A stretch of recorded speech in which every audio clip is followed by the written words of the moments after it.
Number 1 Sentai Gozyuger is the 50th anniversary of the Super Sentai series. A lot can happen in 50 years. I mean, this was Tokyo in 1900, and this is Tokyo around 50 years later. Granted, there were a few wars in between those, one of which leveled Tokyo, but you get the picture.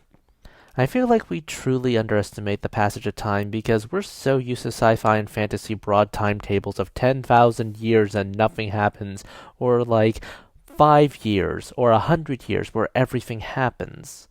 I mean, I even struggle with the idea that COVID-19 pandemic was 5 years ago. I graduated in that time and got several jobs since then. So, as for the series, we open with a mech battle, something we did not get in Gokaiger because we did the ground battle. One of the new mechs, Tegazord, whose name is totally a reference to Megazord, pulls the power of the remaining Sentai mecha into blasting a massive threat, that being a CGI smoke monster simply called the Calamity. Then we cut over to a store where a guy in red, Horutono, is on his last legs at this specific job. He is a mopey emo cashier at a store. He needs to smile more. Dude, you work enough dealing with people, you will be mopey and emo, or snarky. His coworker, Natsume, wants him to smile, and demonstrates. Yeah, Natsume is played by the same guy who played Taya from Boom Boonger.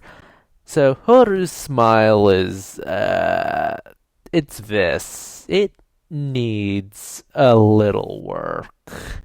In that, it freaks out his coworker. Geez, you've dealt with pretty much every single monster, but this guy is what's... Okay, I can understand. This gets interrupted when a robber comes in and steals a Jumbo Frank and immediately drops it because he didn't realize it was hot. Because robber. Horu catches it, and you can really tell this actor has the crazy eyes right here. Yeah, the Jumbo Frank is a luxury to him. So they fight. He actually squirts hot water into the eye of the thief, and then bites the thief and kicks his butt. He wants to take the Franks as a bonus, but he gets fired. Yeah, Horu is not having a good day. So at Cafe Half Century, haha, because Super Sentai is celebrating 50 years of operation, even though this is like, 49 years? We see Horu lives here, and he's perpetually filling out job applications, to the point that his own caretaker says, just please keep up with the rent. Apparently he's such a lone wolf he can't keep down another job. On his way to his next interview, he gets into some thugs and they fight him. Or rather, they beat him the hell up because they intend to do the same to the caretaker and her child, and Horu can just roll with the punches. Natsume shows up and helps him to a meal. They get into a discussion about things like hopes and dreams. Horu doesn't have any when asked. In fact, he just blankly stares and just definitively states, I have no hopes. Sheesh. Villain time! In an aversion to the Super Sentai formula, the villains actually start out in the giant robot and start rampaging. And yes, there are obviously their foot soldiers, but still. Natsume thinks it's time to transform. Bait because the actor played Bun Red in the last season, and ends up transforming in Kuwagata Ogre. And then he finishes off with foot soldiers. Realizing he has a giant mech, Fire Candle, yes, that's his actual name, blasts the two. Well, points for actual efficiency on the villain's parts. This sends Horu towards Tegazord in some kind of pocket dimension. We meet this general, Bouquet of Love.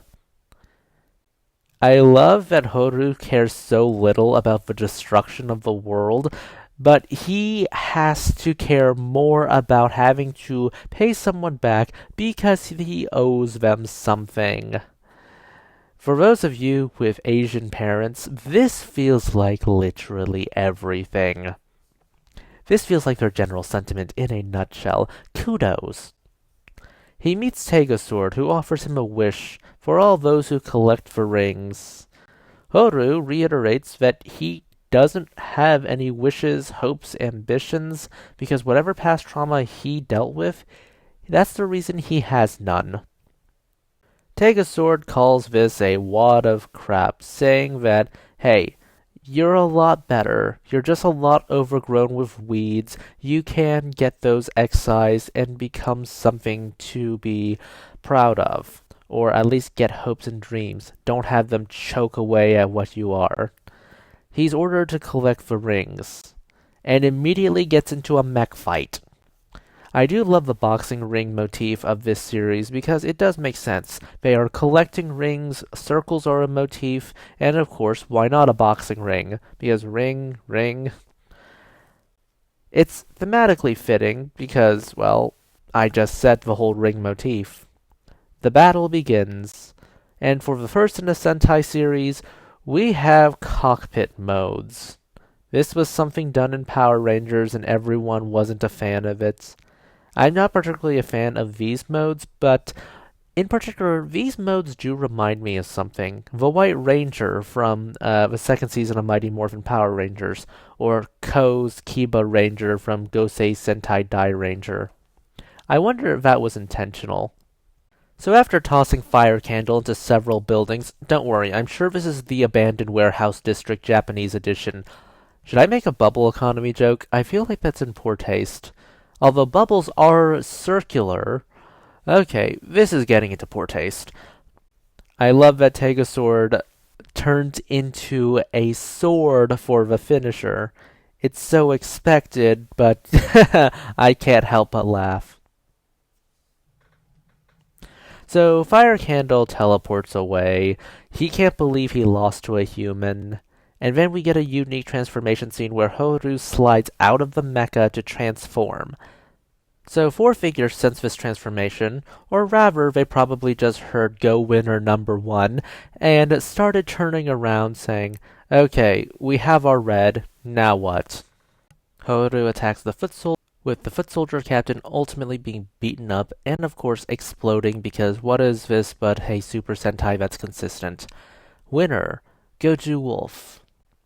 So, while he does pay back Natsume, Natsume immediately fights Horu, and, well, Horu is really confused.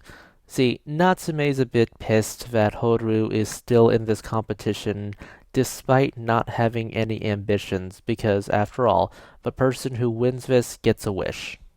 This is a great opening for me. Horu is certainly a different type of main character. Yes, we had plenty of loner Sentai Reds. Excuse me, Horu is a wolf. He is a lone wolf. But unlike the likes of Takeru Shiba, who had his in-story reasons to be a loner and that was plot relevant, Horus are a bit more mundane and less samurai period drama-esque. His hopes, ambitions, dreams, wishes, all of them. They were never a thing. They could never be a thing. Because in the past, whatever trauma he dealt with, it happened in the past and it shaped his future. It's why he can't see past the more mundane things of life, such as rent due, meals due. He never got to enjoy anything. At least with Takeru Shiba, he had a friend in the form of Genta, and he does love to fight and is bloodthirsty, but that's a different story. So I do like that his wish is to ultimately get a wish, because too often with these #1 style stories, they're from people who have a very specific goal. Become a Pokemon master, become the greatest ninja, become the greatest hero, become the greatest X. Horu doesn't want that. He just wants to be able to get a wish, because if he has ambitions, he has something to live for more than just paying people back, well, maybe he can truly start living like an actual person rather than just be trapped from the daily grind. In terms of special effects, I do love the whole video game effects that they use. It's probably cheaper than fully rendered CGI flames and slashes, which is of great use on the budget, and it's still very visually appealing. But those are just my thoughts. Please consider liking, subscribing, tipping the channel on Ko-fi. This is Cyril signing off.